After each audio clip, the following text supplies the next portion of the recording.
Hey guys, it's Tyler again. I wanted to talk about Feints because while I'm designing my own system, that's sort of something that's consumed me. There's usually in most crunchy systems, there's usually like an active feint that you can do in combat, and this is more. Does it add more depth to the combat? Does it add more fun? Yeah, but to me, it always comes off as people that don't actually know how to fight and have never been in a fight because well, long and short of this video, fainting something you just do constantly during a fight, it's not really something that is you have to actively concentrate on doing. Like a disarm, if you're disarming somebody's weapon, that's really hard to do. It's something you're going to have to actively think of doing. When you grapple somebody, that actively changes how the combat starts working. Look at the early UFCs where you got the karate guys fighting, and then they're doing pretty good. The moment they get grappled, they're totally dead. They have no idea what to do.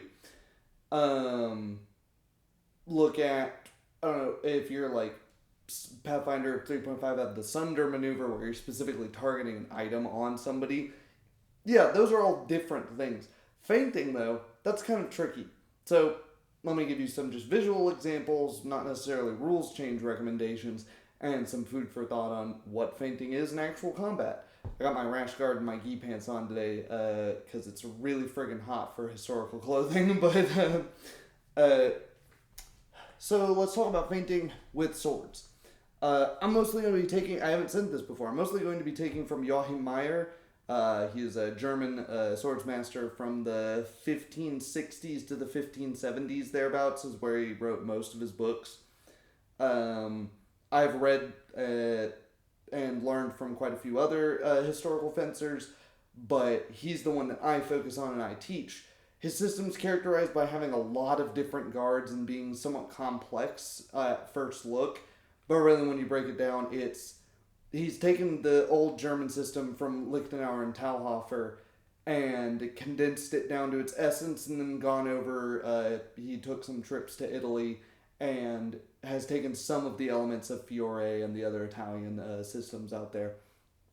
But, anyways, let's see what happens when we only ever make direct attacks, which is the implication in a game that has a feint as a maneuver, right?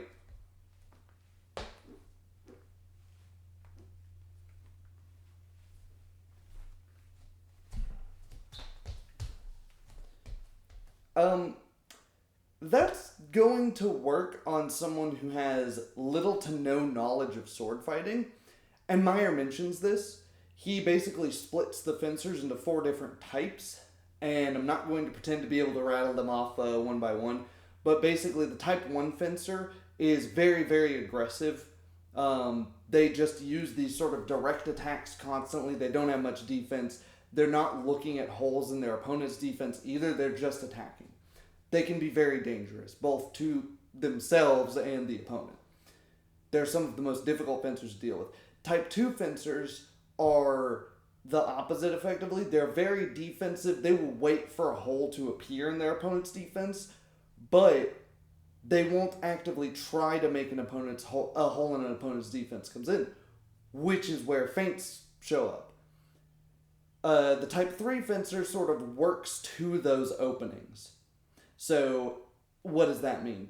It means basically they're using feints constantly.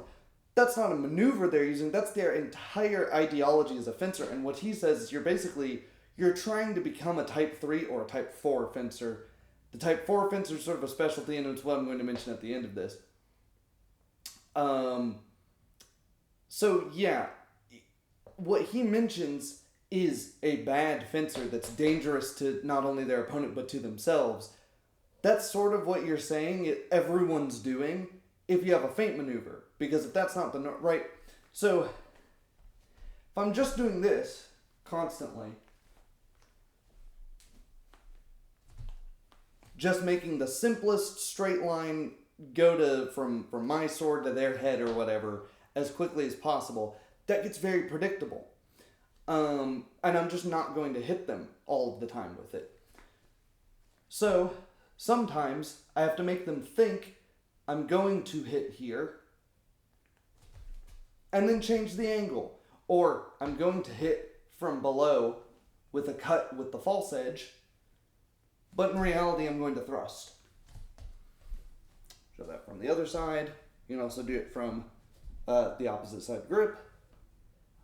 I'm acting like I'm going to cut like so, and maybe I am, but it's too motioned. As soon as they go to defend this cut, something like putting something in the way to stop it early, or just moving in very close, in actuality, I'm just moving into thrust. If I'm going for a sort of overhead chop, I don't have enough room between me and the laptop, but I'll try this. I'm going in for this overhead chop, boom. That's pretty obvious. Even newcomers to our fencing club, they can block that after, drilling against it for 30 minutes or so.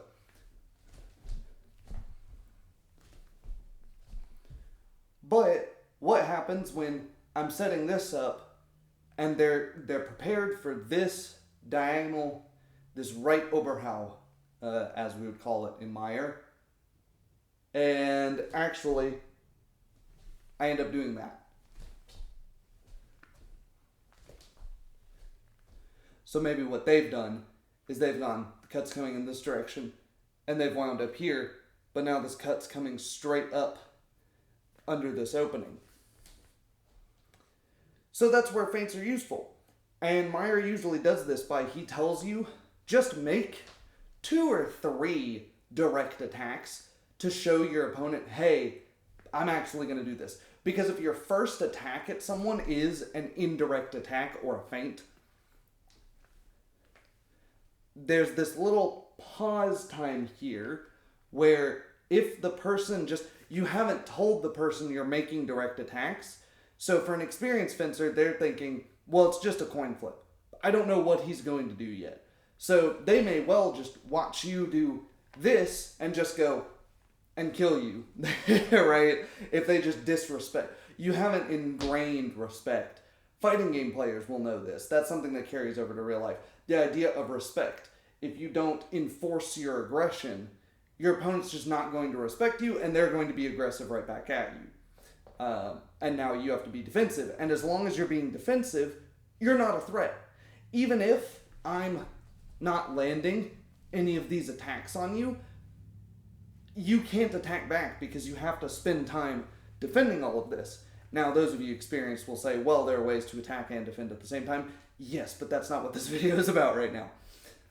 So we're basically, I'm throwing a few of these attacks to get you to do this, and then I'm going to start feinting in order to get around your defense. So feinting is something I'm going to do constantly.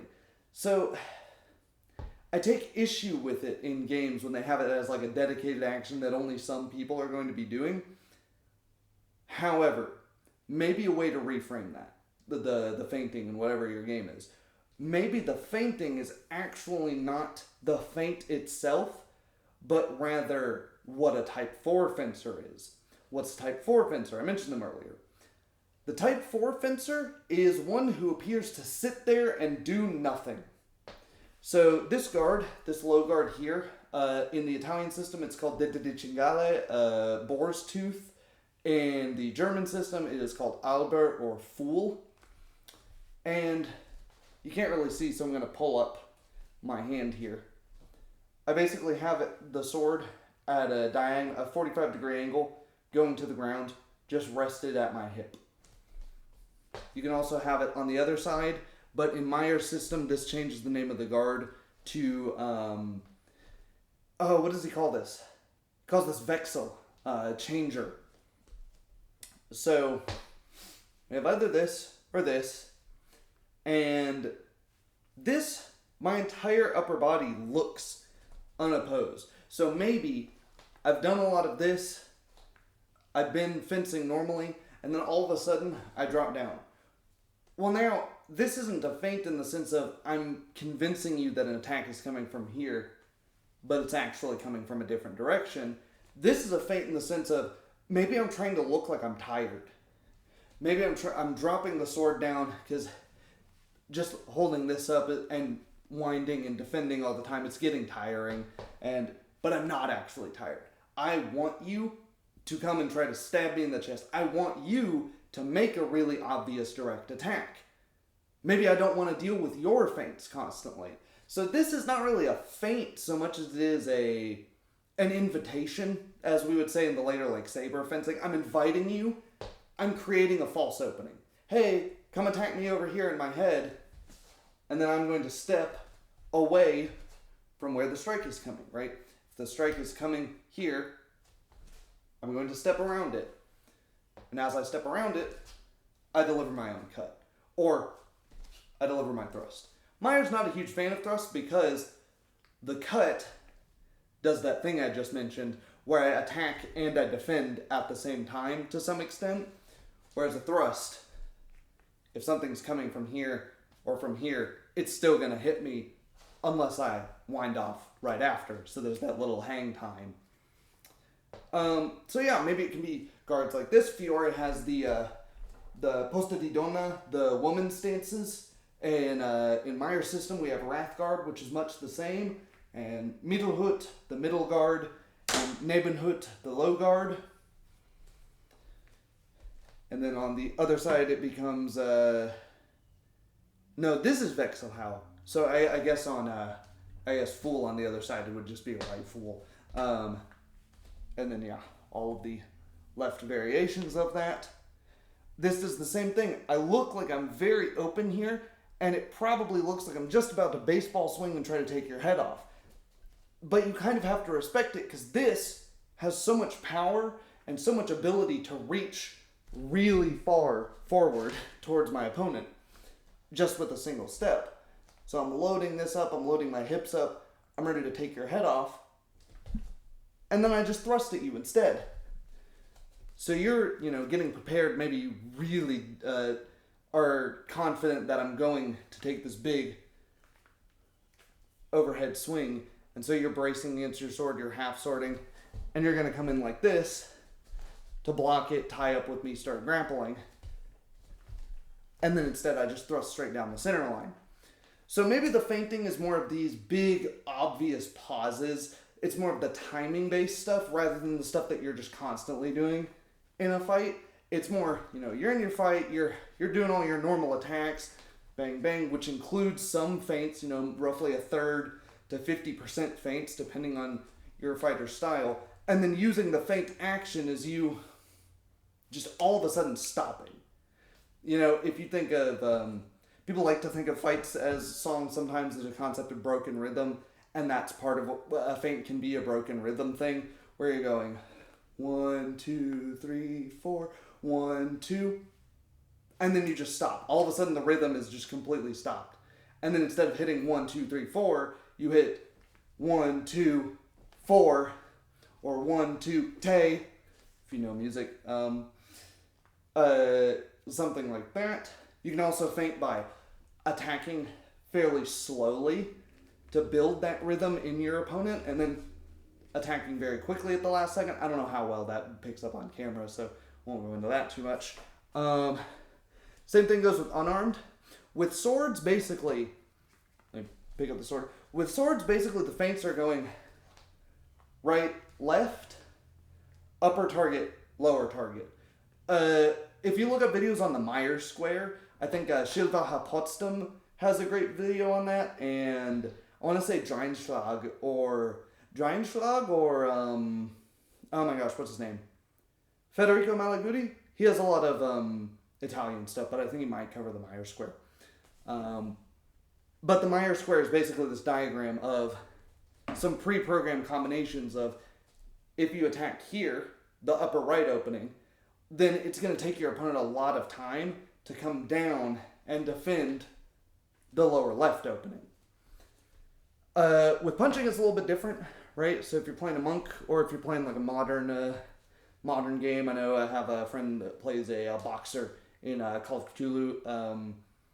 So, if you're just playing anything like that, it becomes a little bit different. Of course, high-low. Left, right, as shown by Jack Dempsey, the famous Dempsey roll. He throws a right hook to his opponent's head, and then ducks offline. Better to do a wing guard usually, unless you're ducking way down, and then throws a left hook to the body. So it's both upper right, lower left. But we can also mix this with straight punches and round punches. It's the best way to defend a straight punch, if you're going to take the straight punch rather than just not be there, is here. Or move off the line. But if I'm turtling up and I'm moving, and what I think was a straight punch actually ends up being a hook, or if I just turtle up and what I thought was a punch is actually going to be someone coming into frame. I can't demonstrate this really well without having another person, but if somebody sits here and instead of punching, they just start pushing on you, well, you sort of get stuck. Now you've glued both of your hands to your forehead, which is why we don't see the super traditional shell boxing guard in MMA all the time, because there's a lot of ways to abuse this. And even in boxing, if you just sit here all the time, yeah, somebody's just going to start going to the body.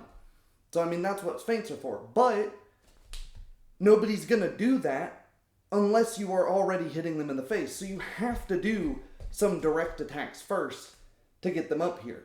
If you just started combat, your first action's a feint, and I'm sitting here in a lower, somewhat orthodox karate guard, and you start with a feint body jab, well, probably I'm probably not even going to be in range for that, because you haven't done any of your range testing with your direct attacks, right? If I go to land a jab, and my jab just completely misses my opponent, I mentioned in an earlier video, one of the issues with missing people is just being too close or too far away. That's part of your base 10 AC in a system that uses that.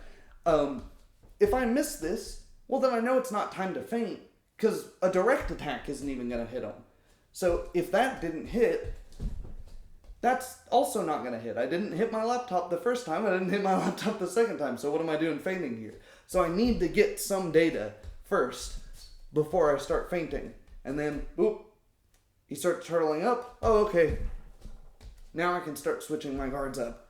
I wonder how ridiculous this is going to look with me punching the camera directly. Feinting can also be how you move. You keep moving to the right, then all of a sudden step left.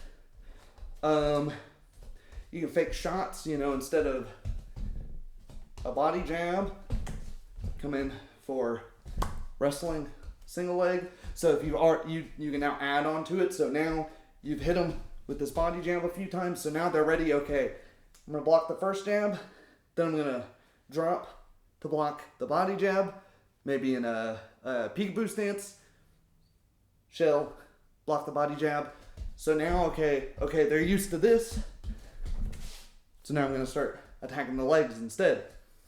Or, with kicks, of course. You have the famous Muay Thai and Kyokushin karate question mark kick. I can't do a very high question mark kick, but something along the lines of maybe I'm attacking the legs. And so I want every time I do this, they start raising to check a leg kick, and then I throw a side kick instead. I don't have nearly the room or that angle on this camera to show that effectively, so I'll stick to punches for the example. You can even use feints defensively. Again, maybe I'm here in this stance. I'll make another video more comprehensively on stances. Maybe I'm here in this stance, and I want somebody to think I'm being very defensive here. But in actuality, what I want to do is I want to rush my opponent to use my close range tools.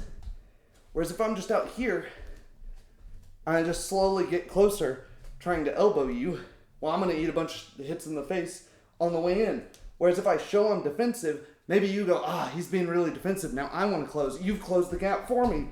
And you get hit in the face with an elbow, or an elbow as you punch right into an elbow. So yeah, maybe that one's your active feint, and the other going to the body, that's just actively what you're doing, right? You're not just, when somebody's sitting here, going, trying to beat their forearms into submission. You're automatically going to the body, right? Watch any boxing match, Is there ever a point okay, maybe like the very top heavyweight division, yeah, those guys can knock people out straight through their guards, but you know, if you're playing a monk character, they're usually more technical than that, right? So they're probably going to get that turtle up and then immediately be jabbing to the body. And again, these are just more examples, more ways to mix up your description of combat instead of just I run up, I attack the guy. You know, every time you hit somebody as your monk, it's you walking up to them.